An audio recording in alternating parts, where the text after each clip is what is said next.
खास तौर पर ये बताना चाहती हूँ कि आज हमारे देश में पिछड़े, दलित, अल्पसंख्यक समुदाय को किस तरह अपने संवैधानिक अधिकारों और आज़ादियों की हिफाजत के लिए हर रोज मुश्किलों का सामना करना पड़ रहा है। कहीं मुसलमानों को गौ हत्या के नाम पर मार दिया जाता है, कहीं उनकी मसाजिद को शहीद कर दिया जाता है। कि संभल के अंदर 5 मुसलमानों को शहीद कर दिया जाता है और कभी उनको दुकानों पर नेम प्लेट के मामले पर उनको गिरफ्तार कर दिया जाता है। इस मुद्दे पर सांसद इकरा हसन ने क्या कहा है, आप खुद सुन सकते हैं।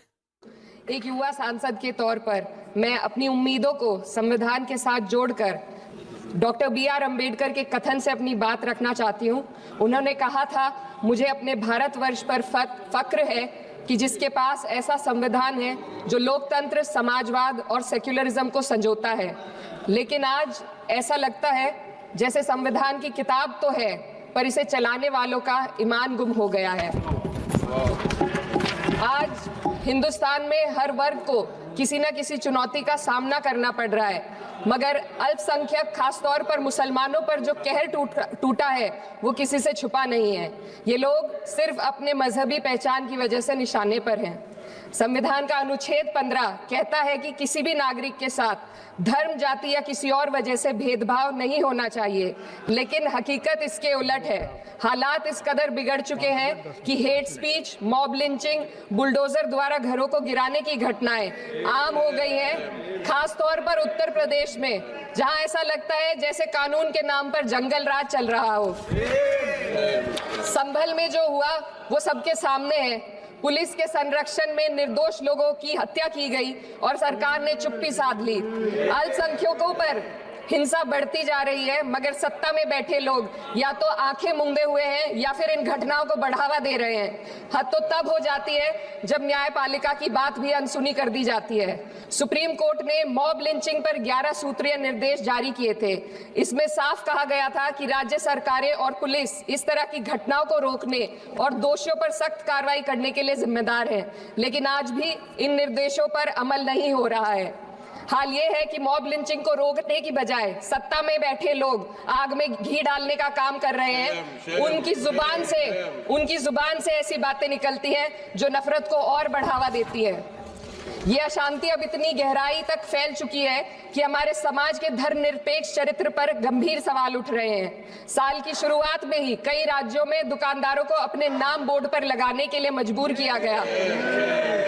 इसे सेहत और सुरक्षा के कानूनों का हिस्सा बताया गया, मगर असल मंशा कुछ और थी। ये कदम खास तौर पर मुसलमान दुकानदारों को निशाना बनाकर उठाया गया ताकि उनकी रोजी रोटी पर चोट की जाए।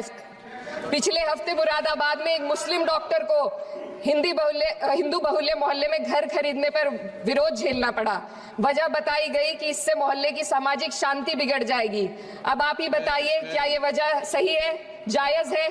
असल में ये छोटी बड़ी घटना इस बात का सबूत है कि सांप्रदायिकता को बढ़ावा देने वाले बयान और नीतियां हमारे समाज को अंदर से खोखला कर रही है। उत्तर प्रदेश में यति नरसिंहन ने बेहद घटिया बयान दिया, लेकिन सरकार इन बयानों पर कोई कार्रवाई नहीं कर रही।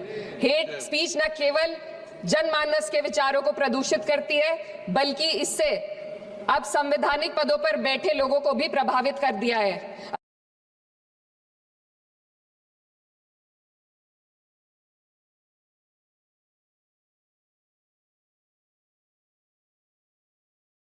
अभी हाल ही में माननीय उच्च न्यायालय इलाहाबाद के माननीय न्यायाधीश ने ऐसे बयान दिए जिसका संज्ञान खुद सुप्रीम कोर्ट को लेना पड़ा। संविधान के अनुच्छेद 29 और 30 ने अल्पसंख्यकों को उनके मजहबी और सांस्कृतिक हक दिए हैं ताकि वो अपनी पहचान को बचा सके और अपने संस्थान चला सके, लेकिन आज उन्हीं हकों पर हर तरफ से चोट की जा रही है। वक्फ जैसे बिल लाकर उनके धार्मिक अधिकारों को छीनने की कोशिश की जा रही है। आज अल्पसंख्यक समुदाय को संविधान द्वारा दिए गए अपने बुनियादी अधिकार पाने के लिए लंबी लड़ाई लड़नी पड़ रही है। ऐसे कई मामले अदालत ने न्याय देकर संविधान की रक्षा की है, लेकिन अदालती प्रक्रिया में जो समय लगता है उसकी वजह से देश के सामाजिक ताने बाने को भारी नुकसान उठाना पड़ता है। मिसाल के तौर पर इलाहाबाद हाई कोर्ट ने 2004 के मदरसा एक्ट को रद्द कर दिया था, जिससे मदरसों के संचालन पर सवाल उठे। हालांकि सुप्रीम कोर्ट ने बाद में इस फैसले को पलट दिया और एक्ट को वैध करार दिया, लेकिन इस प्रक्रिया में जो समय लगा उसने अल्पसंख्यकों को बेचैनी और संघर्ष के दौर में डाला है। इसी कड़ी में प्लेसेस ऑफ वर्शिप एक्ट 91 भी आता है और कई अन्य अधिकार, उन्हें भी इसी तरह अदालती लड़ाइयों में उलझाया जा रहा है। ये स्थिति न केवल अल्पसंख्यकों के अधिकारों की राह में रुकावट है, बल्कि justice delayed is justice denied जैसी कहावत को सिद्ध करती है। मैं इस सदन से दुनिया भर के अल्पसंख्यकों की आवाज उठाना चाहती हूँ, खास तौर पर हमारे पड़ोसी देश बांग्लादेश में अल्पसंख्यकों के साथ जो हो रहा है वे दिल को गहरे तक चोट पहुंचाने वाला है। उनकी जान माल की हत्या की जा रही है। बांग्लादेश हो या हिंदुस्तान हो या कोई और देश, अल्पसंख्यकों की सुरक्षा, इज्जत और अधिकारों की हिफाजत हर सरकार की सबसे पहली जिम्मेदारी होनी चाहिए। मैं इस सदन से अपने देश के अल्पसंख्यकों के साथ बांग्लादेश के पीड़ित अल्पसंख्यकों की आवाज को एक साथ उठाना चाहती हूँ। ये वक्त की पुकार है कि हम सब मिलकर ये सुनिश्चित करें कि किसी भी इंसान को उसकी पहचान या मजहब के कारण डरकर जीने पर मजबूर ना होना पड़े। जहाँ हक छीने जाते हैं वहाँ अमन खो जाता है। ये बात हर सरकार को समझनी चाहिए। अगर हम सच में अपने संविधान का सम्मान करना चाहते हैं तो हमें नफरत और भेदभाव को खत्म करना होगा। हमें ये दिखाना होगा कि ये मुल्क हर वर्ग, हर जाति, हर धर्म और हर समुदाय का है और जब तक ऐसा नहीं होगा तब तक संविधान की आत्मा सिसकती रहेगी।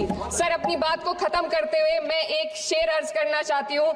ये दाग दाग उजाला, ये शब गजीदा शहर, वो इंतजार था जिसका, ये वो शहर तो नहीं। लेकिन अगर इस सदन में बैठे हम सभी सदस्य ये ठान ले कि हमें संविधान के मूल्यों को लागू करना है और उसे लागू करने का प्रयास करें तो वह सुबह जरूर आएगी जिसके लिए लाखों भारतवासियों ने अपने जानों की कुर्बानी दी थी। श्री हनुमान बेनीवाल जी, अगर कोई शख्स हिंदू कॉलोनी के अंदर अगर कोई मुस्लिम शख्स मकान खरीद लेता है, हिंदू संगठन के लोग इकट्ठा हो जाते हैं और भीड़ जमा कर लेते हैं और उसको उस इलाके से निकालने के लिए मजबूर कर देते हैं। इस तरीके की खबरें आती रहती हैं।